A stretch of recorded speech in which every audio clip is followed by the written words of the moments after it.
Put in stark terms, cardiovascular disease claims one American life every 39 seconds. And for most heart attack deaths, you just keel over. Sudden cardiac death is the first manifestation of coronary heart disease for the majority of individuals, particularly among women. So for many of these sudden death victims, their first indication of the presence of heart disease was their demise.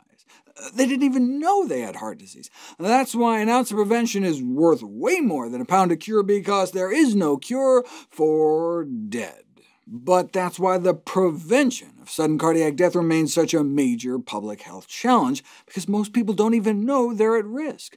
But we've known for over a half-century, when we first started autopsying young servicemen who died in the Korean War, that coronary artery disease begins in our youth, even among young children.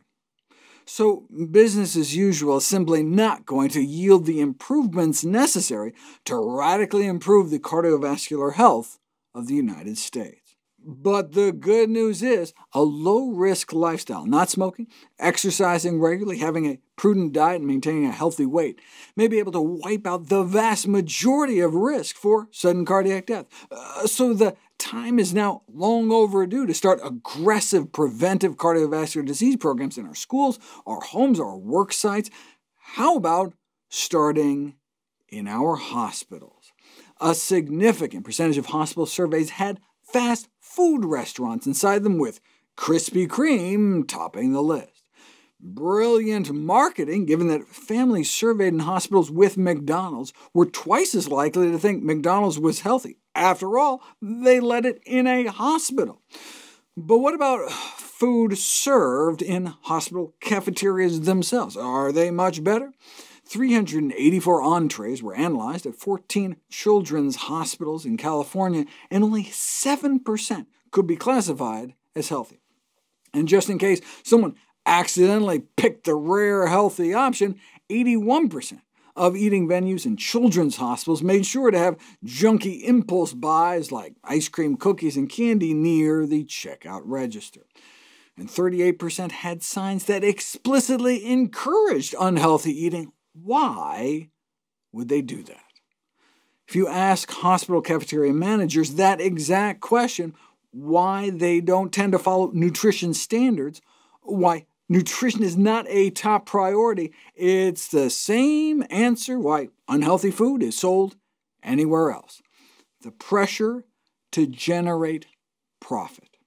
Increased emphasis being placed on running a hospital food service department as a profit center, a bigger and bigger profit center. It's such a metaphor, right, for our sickness care system in general, where healthy treat-the-cause approaches are eclipsed by the pills and procedures that bring in the most money. Well, what do you expect from the private sector?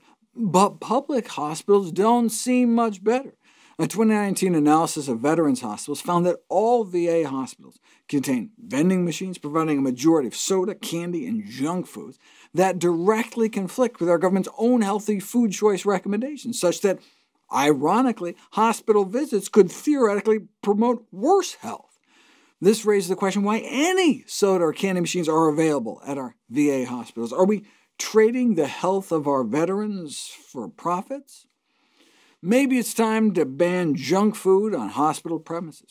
On daily rounds, it's appalling to see patients gorging on potato chips, candy, soda, the very foods that may have contributed to their admission in the first place. Obscene to see fast food franchises on site, legitimizing the acceptability and consumption of such foods in the daily diet. The obesity epidemic represents a public health crisis, but it's a public health scandal that by legitimizing junk food, hospitals have themselves become a risk factor for diet-related disease. Maybe it's time to stop selling sickness in the hospital. What message do residents receive when they are fed pizza and soda pop at grand rounds on obesity? We need a healthcare system with more Hippocrates and less hypocrisy.